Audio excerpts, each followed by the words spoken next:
तो फिल्म की शुरुआत एक बेसबॉल कोर्ट से होती है, जहां सीटी की आवाज गूंजते ही गेम स्टार्ट हो जाती है। वुल्व्स की टीम पहले तो मुश्किल में आती है, पर फिर आखिरी सेकंड में ये लोग कम बैक करते हैं। कुछ कहने पर डीन बॉल मेसन को देता है और मेसन आखिरी विनिंग शॉट मारता है, पर बॉल को फेंकते हुए उसी वक्त लोगों के दरमियान में एक भयानक काला साया खड़ा हुआ नजर आया। वो एक एंटिटी थी, कोई इंसान नहीं था, जिसे देखकर मेसन घबरा जाता है और भागकर एक लॉकर रूम में आते हुए एक पुराना बॉक्स निकालकर उसे फौरन से तोड़ देता है।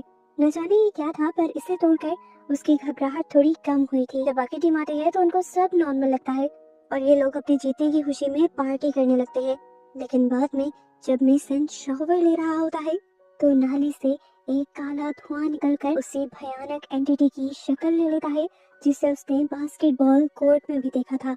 इस टाइम वो जल रहा था किसी कोयले की तरह। पहले वो हाथ बढ़ाकर मेसन का गला दबाने लगता है और फिर उसके मुंह के अंदर अपना जलता हुआ पंच मारकर उसे जिंदा जला देता है। वो जलते हुए वॉशरूम से बाहर निकल आया था। उसके दोस्त उसे देख रहे थे पर उसे बचा नहीं पाए और वो जिंदा जलकर मारा गया। फिर नेक्स्ट सीन में हम एक नए कैरेक्टर क्रिस को न्यू स्टूडेंट के तौर पर उसे स्कूल में देखते हैं। उसके आगे ही वो नोट करती है कि यहाँ का हर बच्चा उसे अजीब तरीके से घूर रहा था। यहाँ पर उसे मेसन का ही लॉकर दिया जाता है, जिसे खोलने पर अंदर उसे वही इंटीक पीस नजर आया था जिसे मेसन तोड़ चुका था। जबकि तभी यहाँ मेसन के दोस्त आकर उससे लड़ने लग जाते हैं।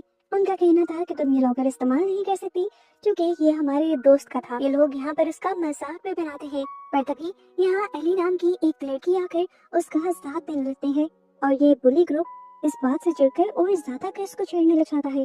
क्रिस को भी गुस्सा आता है और वो एक लड़के को मार देते हैं। उसी टाइम यहाँ से जो टीचर गुजर रहे थे वो ये सब देख लेते हैं।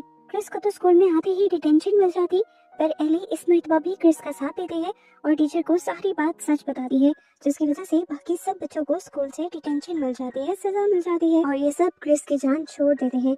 इसके बावजूद भी क्रिस एली का शुक्रिया नहीं करती, उल्टा उसे ये कहती है कि मुझे किसी का एहसान नहीं चाहिए था। और फिर बेचारी एली भी उदास होकर यहाँ से चले जाते हैं।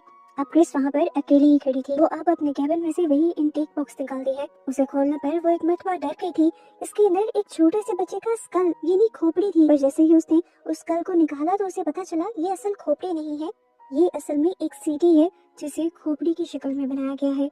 वो जब इस विसल को गौर से देख रही थी तब उसे इस विसल में से अजीब भयानक आवाजें भी आने लगी, पर उसने इन सारी आवाजों को इग्नोर कर दिया। उसने इस सिटी को बचाने का सोचा और अचानक स्कूल बेल हुई और उसने वो सिटी बचाई नहीं और अब उस इंटेक पीस को अपने बैग में रखे हुए वो क्लास में आ गई, जहाँ बैग उसके नीचे रखते ही वो इंटेक पीस उसके बैग से गिर गया और एक लड़के ने उसकी शिकायत लगा दी कि देखिए सर, ये अजीबोगरीब चीजें लेकर आई है। वह शराफत से उठी और उसने ये इंटेक पीस सर को दे दिया और बताया कि मुझे ये अपने लॉकर में से मिला है। इस इंटेक पीस को देखकर प्रोफेसर भी काफी हैरान हुए थे। अब वो इसको एग्जामिन करने लग जाते हैं और सारे बच्चे उनके इर्द गिर्द इकट्ठे हो जाते हैं। मैग्नीफाइंग ग्लास से देखने पर पता चलता है कि उस पर लिखा हुआ था कुछ। वो लफ्ज थे काबा पिक्सल। एक लड़की फौरन उसे गूगल पर सर्च करती है और बताती है कि इसका मतलब है डेथ समन, यानी मरे हुए लोगों को बुलाना। प्रोफेसर इन सबसे कहते हैं कि ये प्रॉपर्टी स्कूल की है और इसे अब मैं रख लेता हूँ।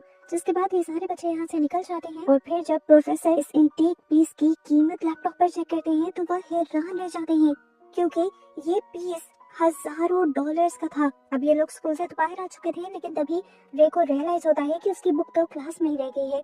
वो लेने के लिए वापस जब जाता है तभी हमें क्लास का सीन दिखाया जाता है। प्रोफेसर उस सिटी को बचाने के बारे में सोच रहे थे, क्योंकि वो ये जानना चाहते थे कि ये सिटी काम करती भी है या नहीं। जैसे ही वो सिटी बचाते हैं तो उसकी भयानक आवाज से यहाँ के शीशे तक टूट जाते हैं। प्रोफेसर ये नहीं समझ पाए थे कि ये सब इस सिटी के असर से हुआ है। उन्हें लगा कि बाहर वैसे ही कोई चीज टूटी है। वो जब ये देखने के लिए बाहर गए तो इसी टाइम रे अंदर आ गया। अपनी बुक उठाते हुए उसकी नजर भी उसी सीटी पर पड़ गई। वो जब सीटी को देखने के लिए टेबल के करीब गया तो उसकी नजर लैपटॉप स्क्रीन पर भी पड़ी।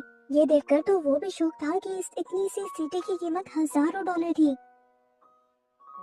खैर रे अब क्लास से बाहर निकल जाता है और हम बाहर देखते हैं कि इस टाइम क्रिस के साथ एक लड़का खड़ा हुआ था जो अपने आप को वैसे तो एक प्रीस्ट बताता है, लेकिन उसी टाइम वो क्रिस को ड्रग्स भी ऑफर करता है।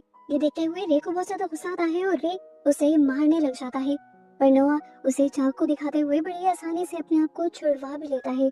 क्रिस अब जब रे से इस लड़के के बारे में पूछती है तो वो बताता है कि सारे बड़े लोगों की नजर में वो एक बहुत अच्छा प्रीस्ट है, पर असल में वो एक ड्रग डीलर है। बच्चों को बाइबल पढ़ाने के नाम पे वो चर्च में लेकर जाता है और वहाँ उन्हें ड्रग करता है। तुम प्लीज इससे बचकर रहना। दूसरी तरफ क्लास के अंदर जब प्रोफेसर वापस आकर उस बॉक्स को खोलते हैं तो उन्हें अंदर वो विसल नहीं मिलती। असल में वो विसल रे चुरा कर ले गया था, जो शाम को वो अपनी पार्टी में सब बच्चों को दिखाता भी है। शाम तक बेचारे प्रोफेसर स्कूल में उस विसल को ढूंढते रह जाते हैं। इस टाइम स्कूल में बस एक ही आदमी था जो स्कूल की सफाई कर रहा था, लेकिन उसके अलावा भी प्रोफेसर को स्कूल में अजीबोगरीब आवाजें आ रही थी। इसीलिए जब वो बाहर जाकर चेक करते हैं तो उन्हें गैलरी में एक अजीब एंटिटी दिखाई देती है जो लंगड़ाते हुए चल रही थी और उन्हीं की तरफ बढ़ रही थी। इससे पहले कि प्रोफेसर पहचान पाते कि वो इंसान नहीं है, पीछे से वो पेन आकर उन्हें अपनी तरफ बुलाता है और वापस देखने पर वो एंटिटी वहाँ से गायब हो जाती है। फिर इन चीजों को इग्नोर करते हुए प्रोफेसर वापस क्लासरूम में चले जाते हैं और अब तो उन्हें वो एंटिटी बिल्कुल अपने सामने खड़ी दिखाई दे रही थी। इससे पहले कि वो कुछ भी सोचते या यहाँ से भागते, वो एंटिटी बेदर्दी से उनके सीने को चीरते हुए अपने हाथ उनके सीने के अंदर स्टैब कर देती है और फिर उनके लंग्स को पकड़कर डुबा देती है, जिसकी वजह से प्रोफेसर के मुंह से एक ब्लैक कलर का लिक्विड निकलता है और उनकी वहीं पर बेदर्दी से मौत हो जाती है। दूसरी तरफ अब हमें बच्चों की पार्टी का सीन दिखाया जाता है, जहाँ पर अब ग्रेस के दिमाग में एक अजीब सा आइडिया आता है। अब क्योंकि उसी ने सारी विसल के बारे में सर्च करते हुए प्रोफेसर को बताया था, तो वो कहती है, मुझे पता है ये विसल मुर्दों को जिंदा करने का काम करती है, क्यों ना हम भी ट्राई करें। ये सब एक एडवेंचर ही सही। उसकी बातें सुनकर क्रिस को काफी अजीब लगता है और वो यहाँ से जाने की बात करती है, पर एली उसे यहाँ रोक लेती है और ग्रेस उस विसल को बचा भी देती है। यहाँ पर सबको तो विसल बजने की आवाज आई थी, लेकिन एक लड़के को विसल के बजाय किसी के कदमों की आवाज सुनाई दी थी और वो इस सब से बहुत ज्यादा डर चुका था। उसने जब ये बात सबको बताई तो सबने उसका मजाक बनाया और फिर क्रिस यहाँ से चली गई। अब घर पर क्रिस जब अपने कामों में बिजी थी, तभी अचानक उसे अपने घर के बाहर दरख्त पर कोई खड़ा हुआ नजर आता है। ठीक इसी टाइम पर रेबी उसके कमरे में कॉफी लेकर आता है। क्रिस जब उससे पूछती है क्या तुम्हें सामने दरख्त पर कोई नजर आ रहा है और खुद भी मुड़कर देखती है, तो पता चलता है कि वो एंटिटी वहाँ से गायब हो चुकी थी। सीन कट होकर दोबारा हम ग्रेस को उसके घर पर देखते हैं। असाइनमेंट बनाते हुए उसे ऐसा महसूस होता है कि कोई उसके पीछे आ रहा है, पर वो इस सबको इग्नोर कर देती है, ये समझते हुए कि जरूर उसका भाई ही होगा। लेकिन वो थोड़ी डर भी चुकी थी। अब वो यहाँ से अंदर जाने का जब फैसला करती है तो अचानक ही कोई पीछे से उसके मुंह पर टच करता है।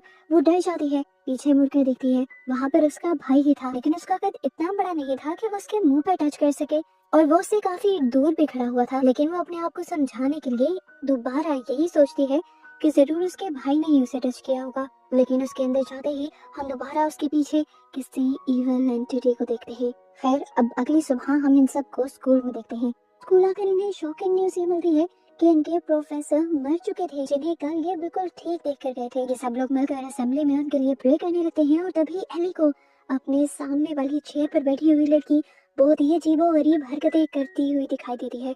उसका सर उल्टी तरफ मुड़ा हुआ था। एली ने पहले तो डर कर अपनी आंखें बंद की और जब इस बात को क्रिस को बताने का सोचा तो देखा कि वो सब उसका वहम था।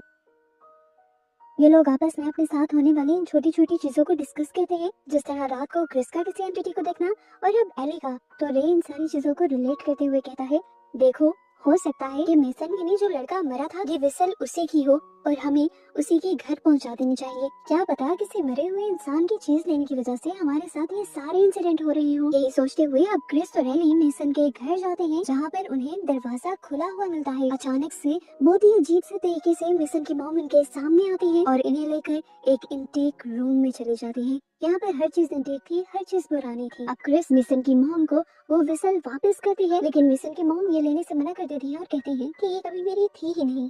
वो अब इस विसल के बारे में एक भयानक सच ये बताती है कि इस विसल को कोई खरीद नहीं सकता। ये विसल खुद लोगों को ढूंढती है। पहले उसने मेरे मेसन को चुना और अब तुम्हें। क्रिस बताती है, अरे मैंने इसे नहीं बचाया, वो तो हमारी एक क्लास फेलो ने बचाया था। उसे लगता था कि इसे बचाने से मरे हुए लोग आ सकते हैं, क्योंकि उसके ऊपर लिखा हुआ था डेथ समन। तो ये आंटी अब इन्हें इस बात का असल मतलब बताती है कि डेथ समन का मतलब किसी मरे हुए को बुलाना नहीं, बल्कि अपनी मौत को खुद बुलाना है। इनकी बातें इन दोनों लड़कियों को अजीब लग रही थी। अब वो आंटी बताती है कि हर इंसान की मौत का वक्त तय होता है, पर जो जो इस सीटी की आवाज सुनता है उसका मौत का वक्त पहले आ जाता है। और इससे भी शॉकिंग बात ये है कि मरने वाला उसी उम्र में जाकर मरता है जितनी उम्र में असल में उसका मरना तय था। यानी अगर किसी की मौत 80 साल की उम्र में लिखी हुई थी तो वो इस सीटी को सुनने के बाद एकदम से उतनी ही उम्र का हो जाता, बूढ़ा हो जाता और तभी मरता। अब एली को लगने लगा था कि इन लेडी का तो दिमाग खराब है, पर क्रिस के जहन में इस टाइम मेसन की और उनके प्रोफेसर की मौत चल रही थी, जिनकी वजह अभी तक कोई जान नहीं पाया था। वो उनकी मौत का रीजन देखने के लिए अब हॉस्पिटल चली जाती है और किसी तरह वहाँ के रिकॉर्ड रूम में घुसने में भी कामयाब हो जाती है, जिसके बाद बहुत सी फाइल्स ढूंढने पर उन्हें सबसे पहले मेसन की फाइल मिल जाती है, जहाँ पर उसकी पोस्टमार्टम रिपोर्ट थी और पोस्टमार्टम में साफ लिखा हुआ था कि ये किसी 40 साल के आदमी की डेड बॉडी है। इसका मतलब कि जो कुछ वो लेडी कह रही थी वो सच था। मेसन की मौत अगर 40 साल की उम्र में लिखी हुई थी तो वो उस टाइम एकदम से बूढ़ा होकर 40 साल का ही होकर मरा था। क्रिस अब काफी ज्यादा डर जाती है, घबरा जाती है, क्योंकि वो जानती है कि इस विसल की आवाज उसके साथ साथ उसके सभी दोस्तों ने सुनी है और सबके ऊपर अब खतरा मंडरा रहा है। अब क्रिस और एली जैसे ही उस पार्टी में आते हैं जहाँ पर उसके बाकी सारे क्लास फेलोज थे, तभी वहाँ पर एक लड़का उसे रोकने की कोशिश करता है तो वो गुस्से में उसका नाक ही काट देती है, क्योंकि ये लड़का वही प्रीस्ट था जो सब बच्चों को ड्रग्स देता था। उसके बाद वो आगे बढ़ने की कोशिश करती है ताकि वो अपने सारे क्लास फेलोज को देख सके, लेकिन उसे यहाँ पर ग्रेस कहीं नहीं नजर आती, जबकि ग्रेस को हमें एक मेज में यानी एक भूल भुलैया के अंदर दिखाया जाता है। वैसे ये मेज हॉरर थीम पर रखी गई थी, यानी यहाँ पर सब कुछ डरावना था, लेकिन ग्रेस के सामने तो सच में बहुत कुछ अजीब होने लगा। उसे यहाँ पर एक एंटिटी नजर आई जो बस पर उसके पीछे ही पड़ गई। ग्रेस ने उससे बचकर भागने की बहुत कोशिश की, पर वो एंटिटी बार बार उसके पीछे आ रही थी। फिर उसने सोचा बस और नहीं, वो इससे लड़ेगी। वो अपने हाथ में पकड़ा हुआ एक हथियार उस एंटिटी को मार देती है, लेकिन उस एंटिटी को कुछ होने के बजाय वो खुद ही बेहोश हो जाती है। होश में आने पर वो भागती है, लेकिन आगे का रास्ता भी बंद था। वो एक छोटी सी टनल से होकर गुजरने की कोशिश कर रही थी, तभी उस एंटिटी ने उसे पांव से पकड़ लिया। जैसे यहाँ हिम्मत नहीं आती, अपनी पूरी ताकत लगाती है और अपनी टांग छुड़वाते हुए इस अजीब सी टनल से आगे निकल आती है। फाइनली ग्रेस उस बेल तक पहुंच गई थी जो गेम को खत्म करने वाली बेल थी। इससे पहले कि वो बेल को बचा दे, ऊपर से लटकती हुई वो बूढ़ी औरत उसके मुंह को पकड़ लेती है और उसके मुंह से जैसे उसकी सारी ताकत को चूसते हुए वो उसे एक ही मिनट में बूढ़ा बना देती है। मरने से पहले ग्रेस मुश्किल से ही उस बेल को पकड़ पाती है और जब डीन यहाँ आता है तो उसकी मरी हुई बॉडी देखकर बहुत ज्यादा डर जाता है, लेकिन जब वो उसकी शक्ल देखता है तो वो पहचान भी नहीं पाता कि ये ग्रेस ही थी। वो अब यहाँ से जा चुका था। उसे अब एली और क्रिस मिलते हैं स्कूल में आकर और उसे सब समझाने की कोशिश करते हैं कि किस तरह इनके ऊपर एक कर्ज है, क्योंकि उन्होंने उस विसल की आवाज सुनी थी, जिसकी वजह से इन्होंने मौत को खुद करीब बुला लिया है और अब ये लोग बूढ़े हो होकर मरेंगे। ये सारी बातें सुनकर डीन को यकीन नहीं हो रहा था। वो भी सिर्फ 18 साल का था, कैसे मौत उसके पीछे पड़ गई थी। अपने आप को ट्राम डाउन करने के लिए वो ड्रग करता है और अपने घर चला जाता है। दूसरी तरफ अब हमें रे को दिखाया जाता है। वो छत पर जब अकेला बैठा हुआ था तो अचानक उसके ऊपर खून की बारिश होने लगी, लेकिन अगले ही पल उसे पता चला कि ये बस उसकी हेलुसिनेशन थी। इन सारी चीजों से इन सबको समझ आ गई थी कि जो कुछ एली और क्रिस कह रहे थे वो सच था। इसीलिए अगले दिन वो सब मिलकर मेसन की मॉम से मिलने के लिए जाते हैं, जिनकी हालत अब बहुत ज्यादा खराब है और वो मरने वाली है। वो बताते हैं कि मौत को वापस तो नहीं भेजा जा सकता, पर रास्ता उसका जरूर बदला जा सकता है, यानी मौत किसी और पर ट्रांसफर हो सकती है, कोई और उसे एज अ सेक्रीफाइस ले ले। अब ठीक इसी वक्त पर क्रिस शीशे के अंदर अपनी मौत देखती है, एक भयानक मौत जिससे वो डर जाती है, और उसी टाइम उसी शीशे के अंदर वो औरत भी देखती है और वो उसी टाइम मर जाती है। सीन कट होकर दूसरी तरफ हमें डीन को दिखाया जाता है, जो इन सब की बातों पे अभी तक यकीन नहीं कर रहा था। वो परेशान हुआ जब न्यूज ऑन करता है तो वहाँ पर ग्रेस के ही मरने की न्यूज मिलती है और वो सदमे में चला जाता है, ये सोचते हुए कि वाकई क्रिस और बाकी जो दोस्त उसे समझाना चाह रहे थे वो सच था। ठीक इसी टाइम पर उसका दरवाजा खुलता है, वहाँ से एक डिमोनिक हाथ आया। इतना डरावना दिख रहा था कि एक मर्तबा को डीन डर गया। उसने उस दरवाजे को जोर से बंद रखने की कोशिश की, जिसकी वजह से वो हाथ जख्मी हो गया और सारी जगह खून से भर गई। उसके बाद उसने उसी दरवाजे के आगे फर्नीचर रखकर उसे बंद करने की कोशिश की, लेकिन वो कोई इंसान नहीं था जो दरवाजे से आ जाए। वो एक एंटिटी थी, एक भूत था जो अब उसकी वार्डरोब से निकलता है और पीछे से उसकी बॉडी के अंदर हाथ स्टैप करते हुए उसकी बॉडी के आर पार कर देता है। उसकी चीखें सुनकर यहाँ पर उसके पेरेंट्स आते हैं, जो उसका ये हाल देखकर डर जाते हैं और इसी तरह डीन की मौत हो जाती है। दूसरी तरफ हम देखते हैं कि रे को अपनी मौत को चकमा देने का एक बहुत ही जबरदस्त आइडिया आता है। वो सोचता है कि नोवा जो कि एक बुरा इंसान है, उसे तो सोसाइटी में होना ही नहीं चाहिए। वो अपनी मौत को उसे ट्रांसफर करने का सोचते हुए उसका पीछा करता है और एक अकेली जगह उसे मिलकर उसे मारने की कोशिश करता है। लेकिन नोवा भी नोवा था, वो बड़ी आसानी से उसे ओवर पावर कर लेता है और उसके हाथ से एक गन ले लेता है और उसे को शूट करता है। पर असल में रे ने देख लिया था कि उसकी मौत गन शॉट से नहीं होगी, इसीलिए तो वो गन लेकर आया था। अब वो रे को पकड़ लेता है और अपना खून उस पर लगाते हुए अपनी मौत उस पर ट्रांसफर करने ही वाला होता है कि तभी यहाँ पर क्रिस और एली आ जाते हैं। वो उसे रोकते हैं लेकिन वो उनकी एक नहीं सुनता। इससे पहले कि वो अपनी मौत को ट्रांसफर कर पाता, उसी सेकंड उसकी मौत आ जाती है। पहले उसका बाजू बोटी बोटी होकर बिखर जाता है और फिर उसकी पूरी बॉडी क्रश होकर वो यहीं पर मारा जाता है। उसकी मौत ऐसी हुई थी कि जैसे वो किसी मशीन में या ट्रेन के नीचे जाकर कुचला गया हो। इसके बाद हमें दिखाया जाता है कि यहाँ पर सिर्फ क्रिस और एली ही बचे थे। वो दोनों अब मौत को चकमा देने का प्लान बनाते हैं। एली के पास इस टाइम एक इंसुलिन किट थी। क्रिस एली से कहती है कि तुम ये सारी इंसुलिन मुझे लगा दो और फिर मुझे पानी में डुबाकर मार देना, और जब मेरी सांसें बंद होने लगे ठीक उसी टाइम तुम मुझे रिवाइव कर देना। इस तरह मौत को चकमा देकर शायद हम मौत से बच जाएं और फिर यही काम मैं तुम्हारे साथ करूंगी। अपना प्लान पूरा करने के लिए ये लोग इसी जगह का इस्तेमाल करते हैं और इंसुलिन लगाने के बाद पानी में डूबने से पहले क्रिस एक मर्तबा अपनी मौत को देखती भी है, लेकिन वो उससे डरती नहीं। एली उसे कई मर्तबा पानी में डुबाती है और जब वो देखती है कि क्रिस बिल्कुल मरने वाली है, तब वो उसे पानी से निकाल देती है और उसे रिवाइव करने की कोशिश करती है। उसे सीपीआर देती है, यहाँ तक कि उसे बिजली के झटके भी देती है, पर अब कुछ भी नहीं हो रहा था। हमें क्रिस की हेलुसिनेशंस के अंदर उसे उसकी मौत से लड़ते हुए दिखाया जाता है। उसकी मौत बार बार उसे पानी के अंदर खींच रही थी, लेकिन क्रिस ऊपर की तरफ जाने की कोशिश कर रही थी, जहाँ से उसे एली की आवाजें आ रही थी।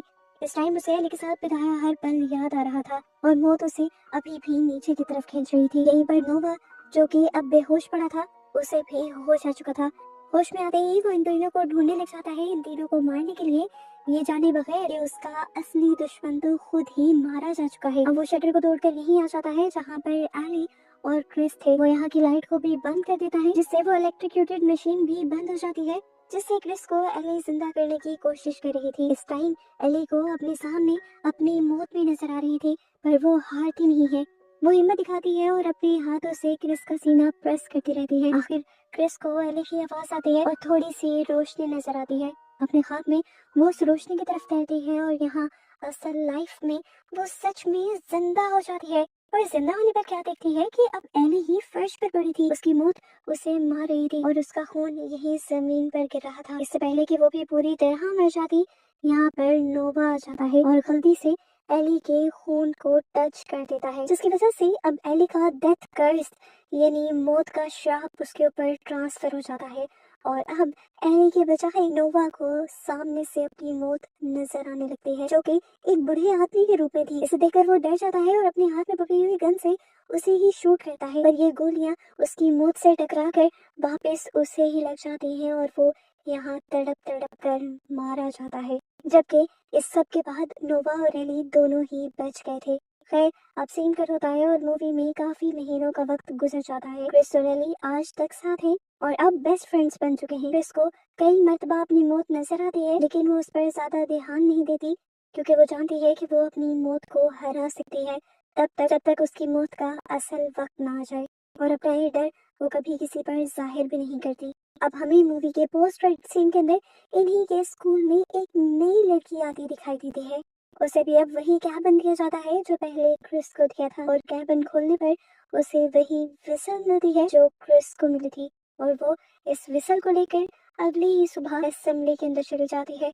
जैसे ही क्रिस और एली उसके हाथ में ये विसल देखते हैं तो उसे वार्न करने की कोशिश करते हैं, लेकिन क्योंकि वो बहुत दूर थे तो लड़की उनकी आवाज सुन नहीं पाई थी और उसने माइक में ये विसल बजा दी थी, जिसकी वजह से अब यहाँ पर बैठे हुए सभी लोग उसी कर्ज का शिकार हो गए थे, जिस कर्ज से एली और क्रिस बहुत मुश्किल से बच कर आए थे। अब इन सब के साथ क्या होने वाला था, क्या क्रिस और एली इन सब को बचाने वाले थे?